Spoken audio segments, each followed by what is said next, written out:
Assalamualaikum warahmatullahi wabarakatuh. Om Swastiastu, Namo Buddhaya, Salam Kebajikan. Perkenalkan, nama saya Ellen Cesadesa Kita dengan NIM 2214201051.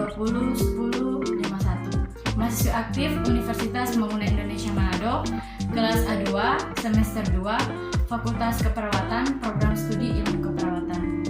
Video ini saya buat dengan tujuan untuk memenuhi ujian tengah semester dengan mata kuliah Komunikasi Dasar Keperawatan dengan dosen pengampu Mener Yosua Aldrin Kalibis, Eskep MS. Oke, baik, di video presentasi kali ini saya akan membahas materi tentang model komunikasi SMCR atau yang biasa disebut model komunikasi belok. Baik, saya akan masuk dalam materi. Materi yang pertama yaitu pengertian konsep model komunikasi. Model sering digunakan sebagai representasi, contoh atau miniatur dari objek yang sesungguhnya. Makna model yang dimaksudkan di sini adalah suatu gambaran sistematis untuk menggambarkan potensi-potensi tertentu yang berkaitan erat dengan berbagai aspek dari suatu objek tertentu, di mana di dalam model terdapat penjelasan kompleksitas suatu proses pemikiran dan hubungan antara unsur-unsur yang mendukung. Kebanyakan model dibangun agar kita bisa mengidentifikasi, menggambarkan atau mengategorisasikan komponen-komponen yang relevan dari suatu proses. Sebuah model dapat dikatakan sempurna jika mampu memperlihatkan atau mewakili semua aspek yang mendukung terjadinya suatu objek atau proses, seperti proses biokimia dari suatu bat terhadap perubahan perilaku seseorang. Komunikasi sebagai salah satu ilmu yang mempelajari perilaku manusia. Dalam berkomunikasi tentu membutuhkan model-model yang bisa menggambarkan atau membantu dalam menjelaskan suatu pengertian atau teori yang berkaitan dengan perilaku komunikasi manusia.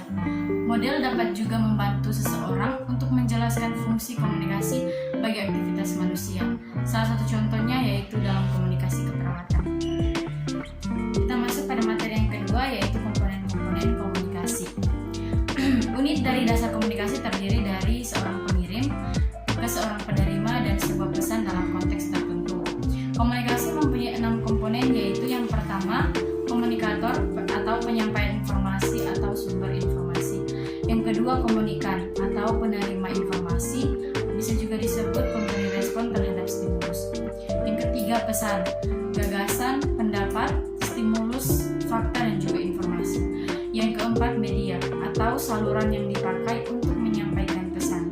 Yang kelima, kegiatan atau encoding atau juga bisa disebut perumusan pesan oleh komonitor. Yang keenam, kegiatan decoding atau juga yang bisa disebut penafsiran pesan oleh komunikan.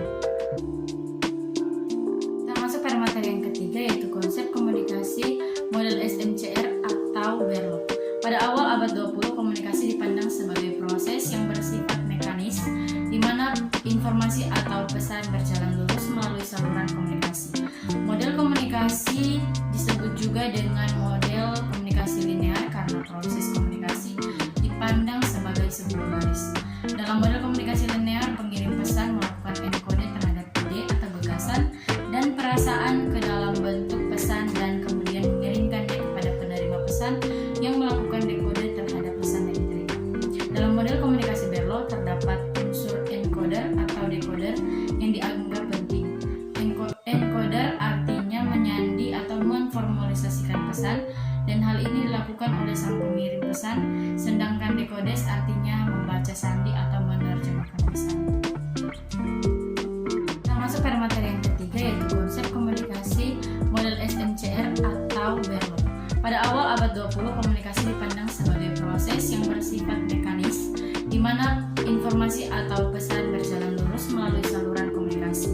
Model komunikasi disebut juga dengan model komunikasi linear karena proses komunikasi dipandang sebagai sebuah garis. Dalam model komunikasi linear, pengirim pesan melakukan enkode terhadap ide atau gagasan dan perasaan ke dalam bentuk pesan dan kemudian mengirimkannya kepada penerima pesan yang melakukan dekode terhadap pesan yang diterima. Dalam model komunikasi Berlo terdapat unsur encoder atau decoder yang dianggap penting.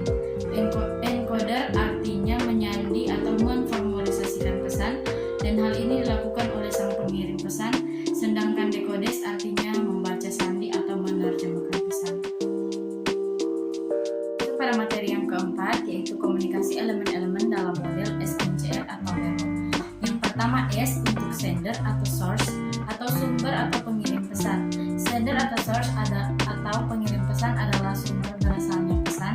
Terdapat beberapa faktor yang mempengaruhi elemen sender atau source atau sumber, yaitu keterampilan komunikasi, sikap, pengetahuan, sistem, sosial, dan budaya.